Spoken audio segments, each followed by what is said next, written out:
mercredi 13 novembre était une date très attendue par les fans d'endurance et plus spécifiquement des 24 heures du Mans, puisque c'était l'ouverture grand public de la billetterie de l'édition 2025 du double tour d'horloge sartois. Et ce 14 novembre, on sait déjà, messieurs, Thibaut Villemont et Laurent Mercier qui m'accompagnent pour ce nouveau numéro de Track Limit by Minerva Oil, le podcast d'Endurance Info. Les 24 heures du Mans 2025 sont sold out. Il aura fallu donc un peu moins de 24 heures quasiment pour que l'ensemble de la billetterie soit écoulé, ce qui, au vu des dernières années, n'est pas tout à fait une surprise et au vu de l'engouement actuel de l'endurance avec cette fameuse catégorie hypercar qui préside à la destinée de la catégorie Rennes en WEC et aux 24 heures du Mans. Un sold out sur lequel nous allons revenir, et en fait cette ouverture de la billetterie nous avait fait nous demander est-ce que le prix des billets des 24 heures du Mans, on va parler principalement de l'entrée semaine course, est-il trop cher? Est-il dans les standards d'autres championnats ou relativement accessible? C'est un petit peu le débat du jour. Messieurs, Thibaut et Laurent, bonjour déjà. Sold out, surprise, pas surprise? Bon, pour moi, c'est pas une surprise, comme je le disais, au vu des dernières années, Thibaut. Oui, bah évidemment, non, non, c'est sûr que voilà, donc guichet fermé, ça a déjà été le cas sur les dernières éditions. Il n'y avait pas de raison que ça change. Beaucoup ont pensé en 2023 que c'était l'effet centenaire. Non, moi je pense que plus que l'effet centenaire, alors c'était super chouette les cérémonies centenaires. Attention, ne faites pas dire ce que j'ai pas dit, mais en revanche, c'est pas ça, c'est l'effet plateau. C'est les retours de Ferrari, de Porsche et ce plateau de dingue qu'on a depuis 2 ans qui attire le public plus que l'effet centenaire. Et encore une fois, là, on a la confirmation. L'année dernière, c'était parti en à peine 24 heures. Là, j'ai l'impression que c'est à peu près le cas aussi. Il reste encore quelques places pour les essais libres. Donc voilà, réjouissons-nous en tous les cas que notre sport de cœur se porte bien. Et ça, c'est encore une fois une excellente nouvelle. Mais voilà, pour répondre à ta question, non, je pense pas que ce soit une surprise. Laurent, tu étais au circuit hier, pas pour acheter un billet, mais tu as pu voir quand même que le succès était déjà largement présent dans la Sarthe. Salut Pierre, salut Thibaut. Oui, oui, oui, j'étais au moins pour autre chose, mais je suis quand même allé voir parce que comme tu l'as dit, la billetterie pour les non-membres de ACO a ouvert ses portes hier. C'était à l'intérieur au niveau du welcome. Tu passes par la petite entrée, enfin l'entrée sud derrière, donc vers le Technopark. On te donne un ticket. Moi, j'étais le 241e. Alors, est-ce que j'étais la 241e personne à rentrer depuis le matin? Je ne sais pas. Je suis allé dans l'après-midi. Enfin, il y a forcément de l'engouement. Je pense que l'engouement, on a pu voir des photos sur Internet, notamment pour l'ouverture des membres, où il y avait quand même, oui, je pense qu'il y a quand même pas mal de manceaux aussi, ou de gens de la région qui sont allés chercher un billet, qui sont allés dès le début, et qui sont allés à 6 h du matin. Il y en a même qui sont allés en camping-car pour dormir la veille, pour être sûr d'avoir un billet. Bon, c'est sûr que cette année, c'était à guichet fermé parce que tout a été vendu. Donc, je pense qu'il y en a qui ont voulu être prévoyants, sachant qu'on peut acheter, je crois que c'est jusqu'à 4 billets, il me semble, par personne. Tout à fait, c'est plein tarif et même membre ACO, 4 entrées max par personne, tout tarif et produits confondus. Et qu'au lendemain de l'ouverture de la billetterie, ben, si tu veux entrer tribune, c'est épuisé. Si tu veux paddock et grille de départ, qui est quand même un prix quand même nettement plus important, c'est épuisé aussi. Que même les green tickets, notamment pour la semaine, sont épuisés. Et pour le week-end de course aussi. Et que pour le reste, bah, il reste pas forcément beaucoup de place pour tout. Les aires d'accueil, alors là, on n'en parle pas parce que là, tout est épuisé. À ma connaissance, il me semble, tout doit être épuisé. Et puis les parkings, eh ben, il en reste aussi de moins en moins, donc ça va encore connaître le succès. Et maintenant, la question de ce podcast, c'est est-ce que le prix est trop cher ou pas? Laurent, on va commencer par le prix général qui est le plus utilisé par les gens qui viennent sur place. C'est 118 € donc pour l'entrée semaine course, voilà, donc sans accès gridwalk etc. 118 €. Bon, on a pu comparer effectivement ce prix et voir son évolution par rapport à il y a 10 ans, par rapport à 2014, où globalement c'était autour des 70 €, 73 € en 2014, pour aujourd'hui être à 118 avec une édition du centenaire qui était autour des 100 €. Bon, si on remet avec un petit peu l'inflation, en 2014 c'était plutôt autour de 85, donc ça passe à 118 aujourd'hui. Bon, certes ça augmente, mais Laurent et Thibaut, quand on regarde par rapport à d'autres événements, je prends à tout hasard, non c'est pas tout à fait un hasard, mais je prends la F1. La F1 pour le Grand Prix d'Espagne à Barcelone, l'admission générale de vendredi à dimanche, c'est 220 euros. Alors vous me direz, oui, c'est la F1, mais bon, on est déjà largement au-dessus du tarif des 24 heures du Mans. Donc quand on regarde par rapport à un autre championnat du monde badgé FIA, c'est pas tout à fait la même. Et pourtant, ça reste les 24 heures du Mans, qui est l'une des plus grandes courses, si ce n'est la plus grande course au monde. Thibaut, toi qui connais très bien cette course, est-ce que ça te paraît cher, toi, 118 euros pour un accès semaine? Non, c'est comme tu disais, si on compare à d'autres événements sportifs, ça paraît pas excessif. Après, ce qui aujourd'hui fait tiquer les gens, c'est l'augmentation qui a eu lieu et que tu as cité hein, ces dernières années.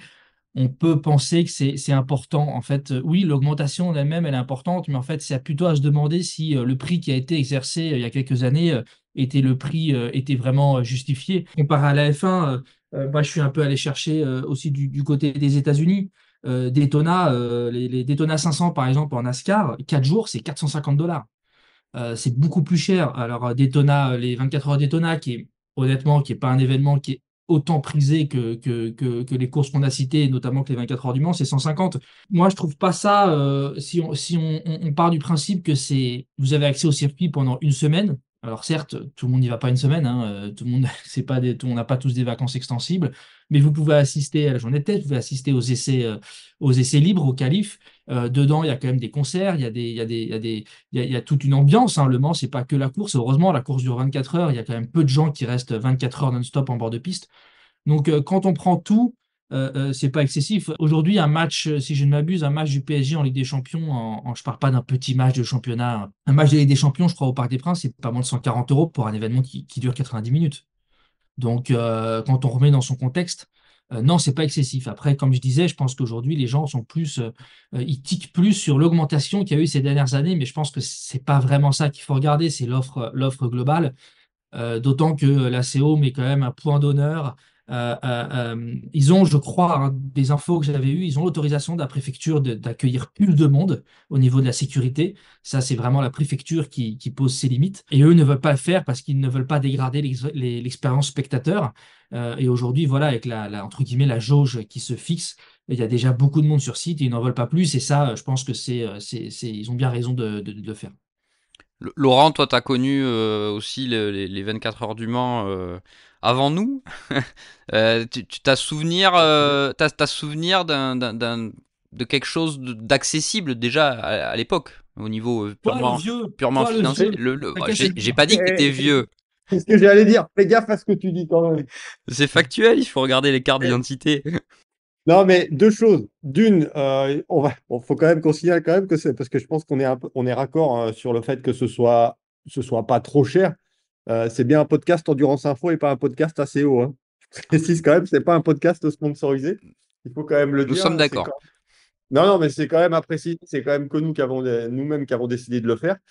Et moi, je comparais ça un peu à Endurance Info pour la bonne et simple raison, c'est que je pense qu'avant, le prix n'était pas très cher par rapport à tout ce qui était proposé et que c'est monté en gamme et que ça a plus d'audience. C'est un peu comme les abonnements avec Endurance Info, où on a fait payer des abonnements au début pas très cher, que l'offre au niveau des articles réservés aux abonnés a monté, qu'il y a plus de contenu, que c'est plus riche, et qu'on est tellement parti bas que forcément, quand on augmente, bah, ça fait tiquer les gens. Et on augmentera pour 2025. De toute façon, on vous en reparlera plus tard, ce n'est pas le sujet du podcast du jour, pour des raisons qu'on vous expliquera. Mais c'est sûr qu'avant, quand tu allais au Mans et que tu avais accès, on va dire, à plus de choses, sans faire le vieux con, même au début des années 2000, moi, je prenais un billet qui s'appelait le billet, je ne sais pas si ça existe toujours, mais ça a peut-être changé de nom, qui s'appelait le billet Pitwalk, pour y aller une semaine complète à mes frais, sans être accrédité, évidemment, parce que je n'étais pas journaliste, et avec un billet que je payais à l'époque, au début des années 2000, 450 euros. J'avais accès à quoi? J'avais accès donc au circuit, j'avais accès au pesage, mais le pesage, le côté intérieur du pesage, ce que les spectateurs n'ont plus accès maintenant, qui était au Jacobin, où je pouvais rentrer, aller voir les pilotes, voir les voitures de près. Donc ça, on avait accès. Et le gros avantage qu'on avait, c'est qu'on avait accès au paddock. Et je ne parle pas du support paddock, mais je parle du paddock. Et à la grille de départ. Et entre les séances d'essai, on avait même accès à la voie des stands, les mecs. Je ne sais pas si vous imaginez, à la voie des stands.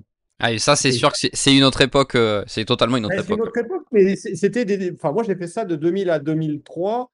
Je m'en excuse a posteriori. Je pense que maintenant, il y a prescription. J'ai même truandé parce qu'il y avait C'était des passes avec, il y avait des hologrammes, des petits hologrammes sur les passes, là, des trucs brillants et tout. Et je m'excuse auprès de la CO, mais j'avais même truandé pour en faire des faux. Mais pour moi, pour avoir un accès en salle de presse, pour aller chercher les dossiers de presse. Bon, je suis pas très fier. Voilà, vous avez découvert à l'instant comment Laurent Mercier avait débuté dans la presse. Non, non, mais même pas, parce que c'était juste pour prendre les dossiers de presse et pour être totalement honnête, il y avait Bah, tu l'es pas. Mais si, parce que je le dis. Et c'était un peu le début des imprimantes couleur. Et j'ai un pote qui en avait une et qui m'avait imprimé d'ailleurs plusieurs billets d'après mon vrai billet, qui était quand même un vrai billet, mais pour que je le change parce qu'il avait trop d'état avec le soleil. Donc au milieu de semaine, je changeais le truc parce que le tour de cou était le même pour les acteurs et pour ceux qui avaient un billet Pitwalk. Mais bon, j'ai rien volé à part des dossiers de presse que j'ai encore chez moi, donc ils me servent encore. Donc c'est un bien pour un mal. Donc je suis à demi pardonné. Et tout ça pour dire que tu avais quand même accès à plein de trucs, qu'aujourd'hui, maintenant, le spectateur lambda a accès à moins de choses, parce que c'est plus compliqué, parce qu'ils ont accès quand même, tu peux avoir accès au support paddock, mais tu vois pas tout. Et le problème, c'est que si tu donnes accès maintenant en 2024 ou 2025 au paddock, au vrai paddock, je pense que c'est carnage. Parce que, on va pas se mentir, il y a de moins en moins de respect pour tout, que tout est volé, que tout est détérioré. L'exemple même, Laurent, c'est ce qui s'est passé avec Eric Maris à Le Mans, Classique. avec son Audi R8, il s'est fait piquer le volant de son Audi R8. Hein. Voilà. Donc oui, c'est quelque chose qui est faisable aux États-Unis, ça marche très bien, parce que les Américains sont moins teubés que les Français, ou que les Européens, j'en sais rien. On a Mais le il y même a quand exemple même. au Japon, Ouais, exactement. et d'un Il y a respect pas... absolu. Même s'il y a eu des vols il y a quelques années, on se souvient, là, il y avait eu une communication du Super GT par rapport à ça. Thibaut, tu étais avec moi à Daytona et tu étais encore à Petit-Le-Mans. Tu as vu comment c'est aux États-Unis. Et il n'y a pas de vol. Enfin, il y en a peut-être, mais c'est anecdotique. Et au Mans, souvenez-vous, les gars, cette année, avec le Lamborghini Super Trofeo, avec des vols dans le paddock du Super Trofeo et tout. Enfin, c'est n'importe quoi. Donc, Après, c'est aussi une question, c'est aussi une question culturelle. hum, Euh, par exemple, pour prendre l'exemple d'un petit Le Mans, c'est vrai que le public voit bien davantage les acteurs et c'est vraiment et les voitures, notamment quand elles sont pas en piste, et ça c'est très enviable. Aujourd'hui, c'est vrai que le paddock des 24 heures, il est très fermé. Il y a tous ces camions, mais encore une fois, c'est pas lié aux 24 heures du Mans, c'est lié à la course européenne. Hein. Il y a tous ces camions qui font barrage. Maintenant, il y a même des bâches hein, devant les camions. Donc, c'est sûr que, en toute honnêteté, aujourd'hui, Avec des vigiles aussi. ouais, un accès paddock pour un fan. même nous, on ne peut pas rentrer. Il faut quand même Non, mais signaler. honnêtement, je vois à peine l'intérêt. Oui, on aperçoit peut-être un peu plus facilement les pilotes, et encore, oui, donc on peut éventuellement choper un autographe en dehors de l'autographe session, mais on voit rien. Honnêtement, c'est pas très intéressant. Et oui, tu as raison, c'est peut-être une question de mentalité, c'est peut-être culturel. C'est sûr que quand on avait le double header, enfin pas le double header, mais ce super week-end à Sebring avec le WEC et l'IMSA, si je ne m'abuse, les fans prenaient 1 kilomètre de garage. C'était absolument génial. Mais aujourd'hui, de toute façon, les configurations des circuits européens et la mentalité européenne font que ce n'est pas possible. Et c'est sûr que maintenant, ce qui était pas spécialement le cas il y a 20 ans, donc au début des années 2000, pour en revenir à mon histoire de paddock de billet pitwalk, c'est que maintenant, tu as quand même accès en début de semaine, tu peux voir le pit stop challenge, tu as quand même l'autograph session, tu as quand même un accès un peu à la voie des stands. Alors évidemment, c'est pas le week-end, c'est sûr. C'est dans la semaine, il faut pouvoir venir. Maintenant, on a quand même pas mal de locaux ou de régionaux en fait qui viennent la semaine. Et maintenant, il y a un truc, les gars, qu'on n'a pas parlé aussi, c'est les concerts. Oui, Thibault Bah, l'a si, si. mentionné, mais moi Ouais, c'est ce que j'ai évoqué. c'est peut-être un axe aussi de réflexion. Tu parlais effectivement que les gens ont peut-être accès à moins de choses sur le plan sportif pur, c'est-à-dire l'accès vraiment paddock, l'accès, sans dire vraiment les stands, mais pas loin. Par contre, est-ce qu'il n'y a pas plus aussi d'animation autour qu'il y a 20 ans? Donc est-ce que dans un sens, ce que l'on perd en sportif, on ne le gagne pas aussi en animations diverses, dont notamment les concerts? Est-ce que moi, ça me semble être aussi un petit peu le cas. Bah, après, tout dépend de tes goûts musicaux. Ça, c'est autre Enfin, chose. moi, C'est ouais, non, mais je veux dire, si tu compares l'affiche musicale des 24 heures du Mans et des 24 heures de Spa, moi, je préfère celle des 24 heures de Spa, mais c'est un avis perso. Oui, mais en soi, il y a une offre. En soi, il y a une offre. Ah, mais Et exactement, tu exactement. vois, l'année dernière, pour prendre l'exemple de l'an passé, il y avait quand même Big Flo et Oli, qui sont des rappeurs assez en vogue aujourd'hui en France. Oui, moi, je n'irai pas à un concert de Big Flo et Oli, mais ça intéresse beaucoup de monde. Et tu vois, un Exactement. concert de Big Flo et Oli, par exemple, à Toulouse, la première place, elle est à 35 euros, les meilleurs sont à 86. Donc bon, l'un dans l'autre, c'est pas si mal. Après, on a eu des énormes stars internationales en concert quand même au Mans. On a eu Jamiroquai quand même. Donc, il y a des gens qui sont pour un Venu pour ça. Jamiroquai, prêts à acheter une enceinte générale, même pas pour la course, mais juste pour l'avoir Jamiroquai. Non, c'est sûr, c'est sûr, c'est sûr. Et tu peux très bien aller voir le concert et rester tout le week-end et regarder la course. Donc il y a quand même pas mal de choses, il y a quand même pas mal de choses à faire. Alors oui, t'as toujours, enfin, tu peux toujours te plaindre que oui, il va y avoir du monde si tu vas chercher un truc à manger, un truc à boire. Mais à un moment, c'est déjà limité. Et comme tu disais tout à l'heure, je pense qu'il pourrait accueillir plus de monde. Mais qu'en fait, si tu accueilles plus de monde, bah, tu détruis un peu l'expérience. Bon, ça Parce que suffit. Honnêtement, le monde qu'il y a aujourd'hui, il faut pas aller plus loin, hein. Faut non. pas aller plus. Alors, moi j'ai été ces dernières années, ou du moins cette dernière décennie, vachement critique, parce qu'on le vit, nous, tous les jours, sur les plans de circulation, parce que ça, c'est quand même chaud. Franchement, pour être honnête, si on est honnête, ces 2 dernières années, ça se passe quand même nettement mieux. Alors, il y a nettement mieux, c'est lié à plusieurs choses. Effectivement, il y a eu un gros, gros travail de fait là-dessus. Et c'est vrai que honnêtement, c'est assez bluffant quand on sait le monde que ça ramène. Il y a un effort qui a été fait sur les green tickets, où en fait, pour inciter les gens à venir en train et en tramway. Je pense qu'il y a moins de places de parking qu'auparavant, notamment en raison de ça. Mais après, oui, il y a c'est pas, et notamment, si je pense que c'est Après, notamment lié aux passerelles qui ont été mises assez judicieusement au-dessus de la route et qui nous permettent de passer au-dessus de la route sans entraver le trafic routier. Et oui, oui, par contre, tu fais bien de le dire. Honnêtement, ça se passe vachement mieux que les années précédentes, où moi, j'ai des souvenirs de rester bloqué 2 heures avant d'avoir accès au circuit. Thibaut et Laurent, on a vu donc peut-être dans les différentes possibilités de billetterie, hein. Donc on a principalement parlé de l'entrée semaine course, hein, donc à 118 euros le billet que beaucoup prendront, hein, pour venir aux 24 heures du Mans l'an prochain. Est-ce que par contre la proposition, en ajoutant notamment le paddock, mais nous qui pouvons y accéder de par nos accréditations, moi j'ai pas totalement l'impression que le surcoût demandé en vaille la peine. Laurent, tu es d'accord, on a vu quelques évolutions cette année, hein, en 2024, pour essayer d'améliorer l'expérience, hein. Bon, moi je suis pas forcément convaincu par ce que j'ai vu. Tu peux nous détailler, hein, notamment quelques ajouts qui ont été faits. le support paddock, c'est un intérêt si tu es, enfin, si tu juste collectionneur d'autographes et que tu veux voir les pilotes qui passent du paddock donc à leur réceptif, où tu les chopes, où tu as tout le temps une nuée de fans qui veulent faire signer des autographes ou prendre des photos. Maintenant, si tu avais un accès complet au paddock, ça peut avoir un intérêt, comme je le disais tout à l'heure, où moi j'ai pu vivre au début des années 2000, où ça, là, c'était vraiment intéressant. Et déjà, il n'y avait pas de vigile partout et c'était beaucoup plus facile d'accéder et de passer entre les camions, ce qui n'est plus le cas. Et ouais, voilà, même pour nous, parce qu'il faut un bracelet ou il faut quelque chose de spécifique par rapport au team où tu veux rentrer, même si tu as une accréditation média. Ce qui serait, à mon avis, certainement à revoir aussi, au moins pour les médias. Il y a eu des écrans cette année, on a vu fleurir des écrans télé derrière chaque team, derrière les structures sur chaque team. Ouais, on voit l'intérieur du stand, ce qui pour moi n'a pas vraiment de sens parce qu'il n'y a pas il y a pas de public à l'intérieur réellement. Il y a les partenaires, c'est sûr, mais j'ai pas vu grand monde. À part les gens qui étaient là-haut, welcome, et qui regardaient parce qu'ils avaient une vue plongeante sur l'écran Lamborghini qui faisait 3 km de large sur 500 mètres de haut. À part ça, je vois pas trop l'intérêt. Ouais, ça rejoint un petit peu, Thibaut, ce que tu disais tout à l'heure, hein, que le fait également que tous les garages soient masqués par tous les camions et toutes les tentures, hein. Bah, nous, Ouais, on ouais. arrive assez tôt, hein. On arrive à.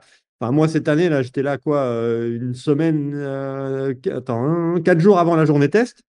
Et encore, tout était monté. Mais il faut plusieurs semaines pour arriver à monter le support Mm. paddock et le paddock parce que les structures sont de plus en plus imposantes.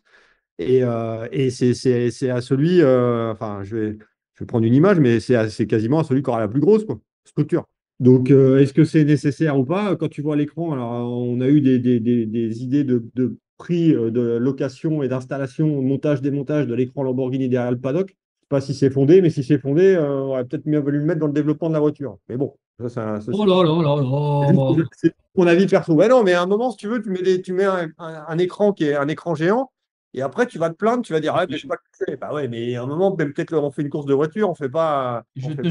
suis, je te suis à 100 000 %. Non, mais moi, pour donner mon avis, oui, c'est l'accès à ces endroits, oui, c'est très élitiste. Après, moi, je suis venu en tant que fan aux 24 heures du Mans pendant plus de 20 ans avant de passer du côté du journalisme. Encore, c'était beaucoup plus ouvert par le passé, mais j'ai vécu des super expériences sans avoir accès au paddock, hein. Je pense que l'expérience, elle est de l'autre côté. Et quand on voit, pour le coup, oui, si vous me demandez, est-ce que le prix d'une enceinte générale est excessif? À mes yeux, non.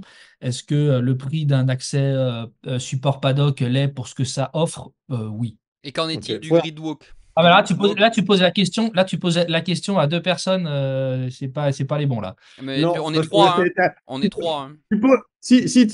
enfin, tu nous poses la question, même moi, si j'ai un accès Gridwalk, enfin, moi, déjà, je suis pas très full à la base. Autant ça me faisait kiffer en 2000 parce que c'était un peu le mode découverte de passer du côté derrière le grillage, du team grillage, on va dire, à avoir un billet Pitwalk que j'avais payé moi-même. Mais là, maintenant, si tu veux le Gridwalk, perso, j'ai pas grand-chose à y faire. Il y a de plus en plus de monde chaque année. En plus, maintenant, donc les voitures sont positionnées au milieu de piste, donc on peut passer devant, derrière. Moi, j'y étais l'année dernière de par le rôle que je tiens auprès en tant que consultant de la chaîne Équipe qui diffuse la course. Il y a un monde fou, il y a un monde fou. C'est très compliqué de circuler. Moi, je pense que Moi, l'expérience, très clairement, pour approcher les voitures, l'expérience pitwalk est plus intéressante, à mon sens, que Mais allez au l'expérience pesage surtout. gridwalk. Là, vous les verrez, les voitures, vous les toucherez. Mais c'est sûr que l'expérience Pitwall que moi j'ai vécu au début, pourtant c'est pas vieux, au début des années 2000, putain, c'était quand même autre chose. Déjà, il y avait moins de monde, déjà, même ne serait-ce que sur le week-end de course. Mais il y avait quand même, moi j'avais l'impression, en fait, la première année quand j'ai débarqué, j'avais ce billet autour du cou. Moi j'avais l'impression d'être pilote au final, de travailler dans une équipe, parce que j'avais les Ouais, mêmes bah, sacs. après, c'est aussi lié au succès de la discipline. Exactement, exactement, Voilà. exactement. Et l'évolution des choses, enfin l'évolution de la vie, l'évolution de tout, tout a changé. Nous étions, avant d'être journalistes, des gros mordus. Donc, on a fait le pesage, on a fait tout ça, on sait faire des trucs. Maintenant, aujourd'hui, ouais, c'est aussi l'évolution de la discipline et qui attire de plus en plus de monde. Et donc, forcément, voilà, l'accès devient parfois un petit peu plus élitiste. Je pense franchement, déjà, je suis pas organisateur et je n'ai pas la vocation de devenir organisateur.